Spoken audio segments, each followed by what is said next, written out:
नमस्कार दोस्तों, स्वागत है आपका हमारे YouTube चैनल फैक्ट मास्टर पर। दोस्तों, चैनल पर पहली बार आए हैं तो चैनल को सब्सक्राइब जरूर कर लें। 69,000 शिक्षक भर्ती में जब से संशोधित उत्तरमाला आई है तब से अभ्यर्थियों के बीच बेचैनी बढ़ गई है और बहुत सारे सवाल उनके मन में आ रहे हैं। तो दोस्तों, सबसे पहले मैं बात करूंगा सरकार की मंशा की। वीडियो को अंत तक देखिएगा, बहुत सारी चीज़ें आपको समझ में आ जाएंगी। यदि फिर भी कोई दिक्कत हो तो आप कमेंट बॉक्स में बता सकते हैं। यदि कोई सजेशन देना चाहते हैं तब भी कमेंट बॉक्स में दे सकते हैं। और दोस्तों, इस वीडियो में मैं जो भी बता रहा हूँ ये मेरे व्यक्तिगत विचार हो सकते हैं। यदि आपको सही लगे तो कमेंट बॉक्स में बताइएगा। सबसे पहली बात मैं बात करना चाहूँगा, उत्तरमाला आ चुकी है, रिजल्ट भी जल्द ही आ जाएगा। और नॉर्मली यदि आपने मिलान कर लिया है तो आपको रिजल्ट पता है। 3 प्रश्न हटाए गए हैं या नहीं हटाए गए हैं, इस पर फैसला पीएनपी की जो परीक्षा समिति है वह लेगी। यदि वो 3 प्रश्न हटाए जाते हैं तो जनरल के लिए पासिंग मार्क 95 हो जाएगा और जो अदर ओबीसी और अदर जो हैं रिजर्वेशन वाले उनको जो है 88, उनका मार्क 88 हो जाएगा पासिंग मार्क, यदि ये प्रश्न हटाए जाते हैं। यदि प्रश्न नहीं हटाए जाते हैं तब स्थिति सही हो सकती है, 3 नंबर सभी को मिल गए हैं। अब उसमें कुछ लोग जैसे पिछली उत्तरमाला में जिनके 96 थे या 95 थे और उनके 2 नंबर बढ़ गए हैं तो ऑलरेडी वो रिजल्ट में पास हो जाएंगे। तो रिजल्ट बताएगा कि कितने लोग जो है पास हुए हैं। उसके बाद जो मेरिट बननी है, आप सभी जानते हैं कि 40% आपका एकेडमिक रहेगा और 60% इस परीक्षा का रहेगा। तो इस पर जो मेरिट पे असर की मैं बात कर रहा हूँ, मेरिट पे असर भी पड़ सकता है। कैसे पड़ सकता है?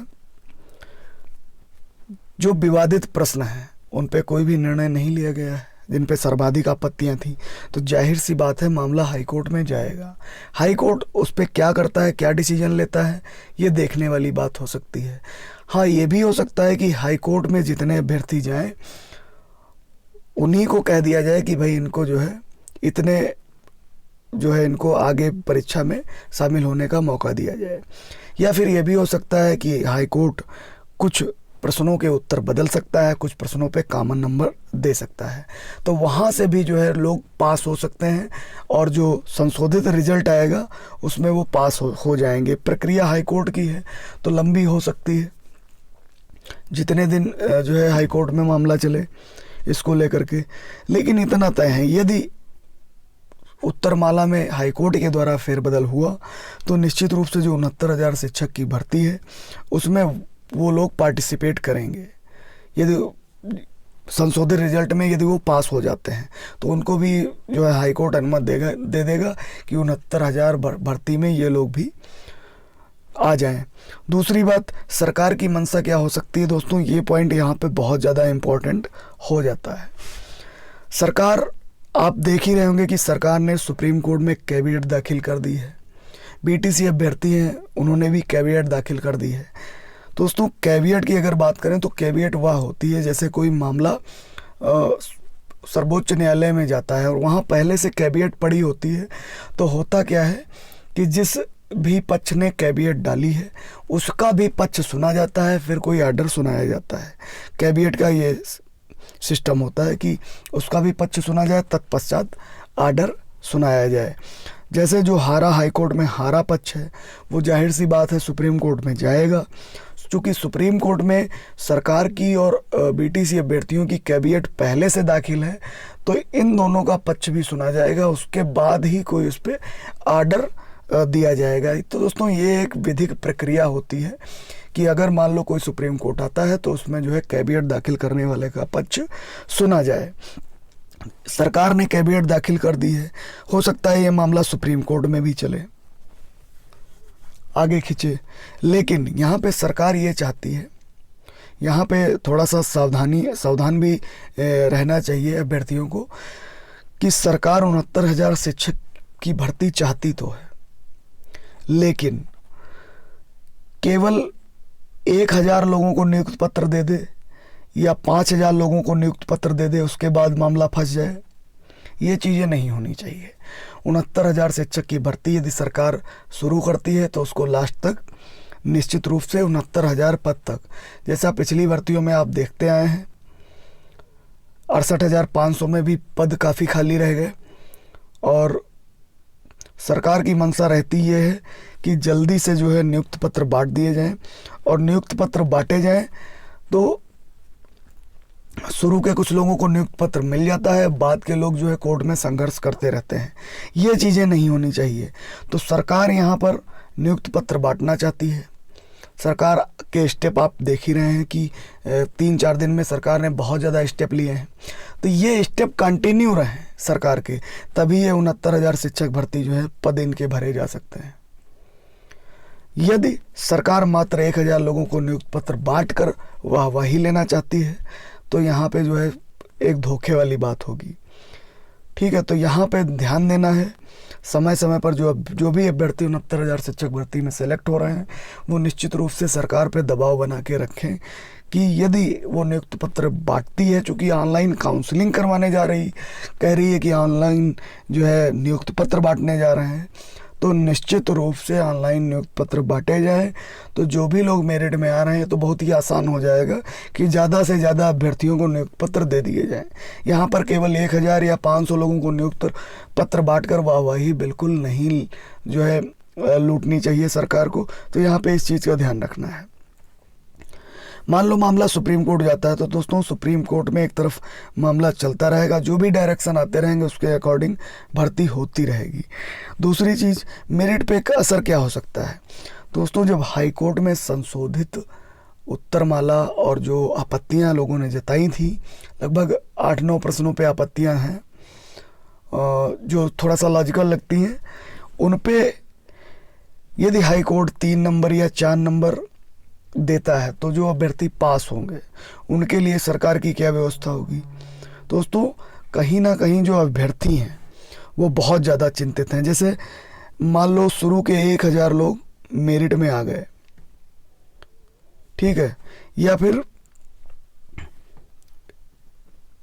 मेरिट में आ गए, उसके बाद जो है इनको नियुक्त पत्र मिल गया और इनके नीचे जो अभ्यर्थी हैं उनको नियुक्त पत्र नहीं मिला, यानी कि 1,000 के बाद से जो संख्या शुरू होगी, यदि हाई कोर्ट 3 या 4 नंबर बढ़ाता है, चूँकि ये जो परीक्षा है इसमें 60% लिया जा रहा है, 60% लिया जा रहा है, तो 2 या 3 नंबर जब बढ़ेंगे तो जाहिर सी बात है कि मेरिट भी बढ़ेगी। तो यहाँ पर जो 1,000 के नीचे अभ्यर्थी आ रहे हैं, मेरी बात को समझने की कोशिश कीजिएगा, उनके मेरिट में ऊपर नीचे बदलाव हो सकता है दोस्तों, ये मेरिट पे असर आ सकता है। तो ये बहुत सारी चीज़ें हैं जो अभी देखने योग्य है कि आगे होता क्या है। कुछ लोग कह रहे हैं कि ब्लू पेन से दिया था, ब्लैक से लिखा था, तो इसका कोई मतलब नहीं है। जिन अभ्यर्थियों ने ब्लू पेन से भी भरा है उनका भी रिजल्ट आएगा। रोल नंबर और रजिस्ट्रेशन नंबर में से आपका एक ज़रूर सही होना चाहिए। मान लो रजिस्ट्रेशन नंबर आपका गलत हो गया है, रोल नंबर आपका सही है तो आपका रिजल्ट आ जाएगा। रजिस्ट्रेशन नंबर सही है तब भी रिजल्ट आ जाएगा, उसमें कोई भी दिक्कत नहीं आएगी। असल में होता क्या है, जितना संभव होता है संस्थान के द्वारा, जो भी संस्थान परीक्षा कराते हैं, जितना संभव होता है उतना वो करेक्शन कर लेते हैं। अगर संभव नहीं हो पाता है तब फिर आगे दिक्कत आती है। तो उसके लिए बिल्कुल भी निश्चिंत रहें, उसके लिए किसी भी प्रकार की कोई कमेंट करने की ज़रूरत नहीं है। हाँ, ये तय हो चुका है कि बहुत सारे अभ्यर्थी जो बॉर्डर लाइन पे हैं वो निश्चित रूप से एक ग्रुप बना करके हाई कोर्ट में जाएंगे। पिछली भर्तियां आपने देखी होंगी, 72,825 भर्ती आपने देखी होगी, उसमें भी बहुत ज़्यादा ये सब चीज़ें हुई थी। और एक चीज़ का अभ्यर्थियों को बिल्कुल भी ध्यान रखना चाहिए, इस बात का कि अभ्यर्थियों की संख्या जो रिजल्ट आए उसमें घटना बढ़ना नहीं चाहिए। यदि घटना बढ़ता है तो बैकडोर एंट्री, फर्जीवाड़ा, ये सब चीज़ें चालू हो जाती हैं। तो इसका भी आप लोगों को ध्यान रखना चाहिए कि जो भी रिजल्ट आए वो एक्यूरेट आए और उन अभ्यर्थियों की संख्या एक्यूरेट हो, और जो भी रिजल्ट आए उसको आप सेव करके रख लें, जिससे कि मामला अगर कहीं कोर्ट में जाता है या कहीं फंस जाता है तो निश्चित रूप से आपके पास वो प्रूफ रहेगा कि भाई इतने अभ्यर्थी इसमें पास हुए थे। ये सारी चीज़ें होती हैं। जैसे अभी आपने देखा होगा 69,000 शिक्षक भर्ती में कितने लोग सम्मिलित हुए। सरकार कह रही है 3,86,000 सम्मिलित हुए, पेपर की कटिंग्स कह रही हैं कि 4,10,000 सम्मिलित हुए। तो यहाँ पे चीज़ें आ रही हैं। पेपर में आपने देखा होगा 4,10,000 अभ्यर्थी जो है शामिल हुए, 4,31,000 अभ्यर्थी थे। सरकार कह रही है कि 3,86,000 अभ्यर्थियों ने परीक्षा दी। ये चीज़ें आपने देखी होंगी। ये गौर करने वाली चीज़ें होती हैं कि कहीं किसी प्रकार का कोई फर्जीवाड़ा ना हो, जो डिजर्व करता है उसी को जो है नियुक्ति मिले। इन सब चीज़ों का आपको विशेष तौर से ध्यान रखना है। यदि फिर भी आपकी कोई क्वेरी रह जाती है तो आप कमेंट बॉक्स में बता सकते हैं, कमेंट बॉक्स में पूछ सकते हैं। और फर्जीवाड़े को लेकर के इन बातों का ध्यान रखना आपको बहुत ज़्यादा ज़रूरी है। आप मेरी इन बातों से सहमत हैं या नहीं सहमत हैं, आप कमेंट बॉक्स में बताइए। जल्द ही मिलते हैं आपको एक नए वीडियो के साथ। Thank you.